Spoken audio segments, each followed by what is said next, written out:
তাহলে সংসদ সদস্যরা নির্বাচনী ক্যাম্পেইন করছেন সংসদ সদস্য হিসাবে, সেই প্রটোকল নিয়ে সেই সমালোচনা কিন্তু আমরা করেছি 14 সালে, 18 ইলেকশনে, 24 ইলেকশনে। তো সেম ঘটনা এখন জনাব তারেক রহমান যখন নির্বাচনী ক্যাম্পেইন যাবেন, উনি যখন রাষ্ট্রীয় প্রটোকলগুলো ব্যবহার করবেন, তখন একটা মানুষের মনে একটা প্রশ্ন আসতে পারে, তিনি কোন অধিকারে এই প্রটোকলটা পাচ্ছেন। সরকারের কেন্দ্রীয়ভাবে হয়তো কোনো পক্ষপাত থাকেন না, কিন্তু স্থানীয় প্রশাসন যারা থাকে, যেমন আমরা দেখলাম কোনো একটা জায়গাতে যখন একটা জামাতের এমপি প্রার্থী নমিনেশন বাতিল করা হলো, সরকারি কর্মকর্তারা হাততালি দিলেন। প্রথম কথা হলো যে জামাতের নায়েবে আমি যে কথাটি বলেছেন, এইটা আসলে রাজনীতিতে রাজনীতিবিদরা অনেক সময়ই একটা প্রেশার গেম খেলেন, হ্যাঁ, যে প্রতিপক্ষকে চাপে রাখবার জন্য কিংবা কিছু দাবি আদায়ের জন্য পক্ষপাত যদি নাও করে থাকে, যাতে না করে থাকে আগামীতে, ওটার জন্য আগে থেকে একটা গ্রাউন্ড তৈরি করে এটা প্রেশার গেমের কারণে বলতে পারেন, এটা বলেন।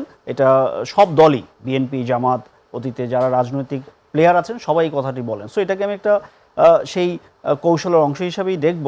কিন্তু আপনি যে বিষয়টা বলেন যে আসলে হচ্ছে কিনা, এই প্রশ্নটা আসলে গত কিছুদিন ধরে, বিশেষ করে জনাব তারেক রহমান বিএনপির ভারপ্রাপ্ত চেয়ারম্যান দেশে যখন আসলেন, তারপর থেকে প্রশ্নটি আসা শুরু করেছে, হ্যাঁ, যে ওনার নিরাপত্তা অবশ্যই দরকার, কিন্তু অন্যভাবে দেখলে উনি কিন্তু কোনো সাবেক কোনো রাষ্ট্রপ্রধান না বা সরকার প্রধান ছিলেন না, উনি সংসদ সদস্যও ছিলেন না, উনি একটা দলের চেয়ারপারসন, হ্যাঁ, বৃহত্তম দলের চেয়ারপারসন, বাট উনি কিন্তু একজন সাধারণ নাগরিক।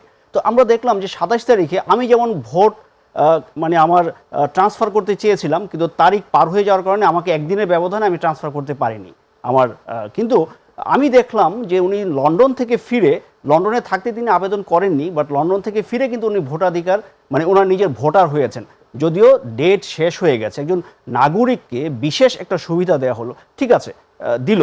এখন এই যে প্রটোকলটা দেওয়া হচ্ছে, রাষ্ট্রীয় যে প্রটোকল, হ্যাঁ, একজন রাজনীতিবিদের নিরাপত্তার জন্য, এইটা শুধু একটা দলের চেয়ারপারসনকে দেওয়া যখন হয়, তখন অন্য দলের মানুষ এসে যদিও বলছেন মোশাররফ ভাই যে সমানে সমানে না, এটা হয়তো ইনডিরেক্টলি মিন করছেন যে বিএনপির সমান যারা ছিল তারা তো এখন দেশে নাই, জামাত বা যারা এখন আছে তারা বিএনপির সমান পর্যায়ে না। এর আগে আমরা তো দেখেছি এখন যারা এনসিপির নেতারা আছেন তাদেরকেও বিভিন্ন ক্ষেত্রে তারা সরকারি নিরাপত্তার বলয়ে তারা কিন্তু বিভিন্ন জায়গায় গিয়েছেন।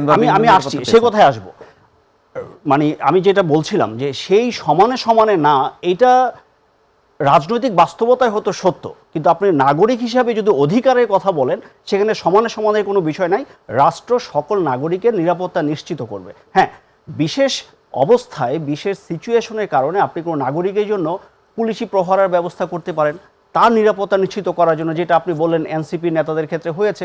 জুলাই অভ্যুত্থানের পরে তাদের আক্রমণের একটা সম্ভাবনা ছিল, আমরা জানি যে তাদের শত্রু কারা, তাদেরকে বিভিন্ন জায়গায় আক্রমণে, যে হাদিকে আমরা হারিয়ে ফেললাম, খুন করা হলো। তো নিরাপত্তার জন্য এরকম ব্যবস্থা করতে পারেন, কিন্তু ভিআইপি প্রটোকল যেটা আমরা দেখছি জনাব তারেক রহমানের ক্ষেত্রে, এইটা আমি পক্ষে বিপক্ষে কিছু বলছি না, বাট জনগণের মধ্যে একটা পারসেপশন তৈরি হতে পারে প্রশাসন কি ওইদিকে ঝুলে পড়লো কিনা জনাব তারেক রহমান দেশে আসার পরে।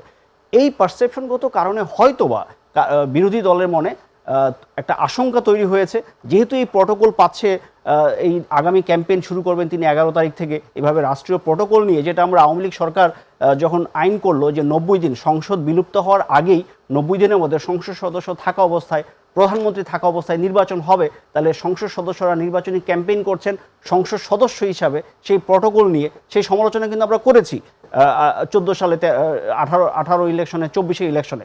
তো সেম ঘটনা এখন জনাব তারেক রহমান যখন নির্বাচনী ক্যাম্পেইন যাবেন, উনি যখন রাষ্ট্রীয় প্রটোকলগুলো ব্যবহার করবেন, তখন একটা মানুষের মনে একটা প্রশ্ন আসতে পারে, তিনি কোন অধিকারে এই প্রটোকলটা পাচ্ছেন। তো এই জন্য অন্য দলগুলো এই প্রশ্ন আনতে পারে, সেটা সত্য মিথ্যা এটা পরের প্রশ্ন।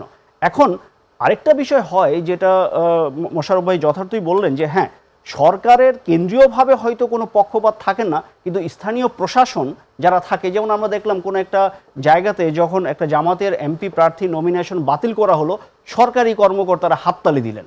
তো এটা কিন্তু ইউনূস সরকারের মাইন্ডসেট না, বাট স্থানীয় যিনি প্রশাসনে যিনি আছেন, হতেই পারেন তার মনে একটা দলের প্রতি তার আবেদন থাকতে পারে। আবার এক জায়গা থেকে পুলিশ হাততালি দিচ্ছেন, দাঁড়িয়ে হুট করে যখন একজনের নমিনেশন মানে অ্যাকসেপ্ট করা হলো। তো এভাবে স্থানীয় প্রশাসনে কিছুটা দলের প্রতি সহানুভূতি থাকতে পারে, কিংবা পারসেপশন হতেই পারে যে বিএনপি ক্ষমতায় তো এসেই পড়ছে বা আসতে যাচ্ছে, তা বিএনপির সাথে আগে থেকেই একটা যোগসাজশ যদি রক্ষা করা যায়, এই সব কারণে মানুষের মনে একটা পারসেপশন তৈরি হতে পারে। বাট আমি দৃঢ়ভাবে বিশ্বাস করি বা করতে চাই যে বর্তমান সরকার একটি নিরপেক্ষ নির্বাচন উপহার দিবে। এবং পাশাপাশি আমি মোশাররফ ঠাকুর ভাই যে কথাটি বলছেন, এইটা যদি ওনাদের মাইন্ডসেট হয়, আমি বলবো এটা আশঙ্কার কথা যে বিএনপিও যখন 18 ইলেকশন করলো, বিএনপিকে মাঠে নামতে দেওয়া হচ্ছিল না, মিছিল করতে দেওয়া হচ্ছিল না, তখন আওয়ামী লীগ এই কথাটা বলতো ওরা সাহস করে কেন রাস্তায় নামে না, বিএনপির নেতাকর্মী তো ওরা ভয়ে রাস্তায় নামে না, আমরা তো তাদেরকে বাধা দিচ্ছি না। তো এই কথাটা কিন্তু আওয়ামী লীগ তখন বলতো। এখন বিএনপিও যদি এরকম কথা বলে যে সেয়ানে সেয়ানে না, তারা কোমর শক্ত নাই, তাদের হাঁটুতে জোর নাই, তারা কেন রাস্তায় আসে না, এটা তো বিএনপির দোষ না, তাহলে কিন্তু জনগণের মনে সে আবার একটা আশঙ্কা তৈরি হবে, সেই আওয়ামী লীগ যে ভাষায় কথা বলতো, এখন বিএনপি কি অতি আত্মবিশ্বাসী হয়ে ওরকম কি কথা বলছে?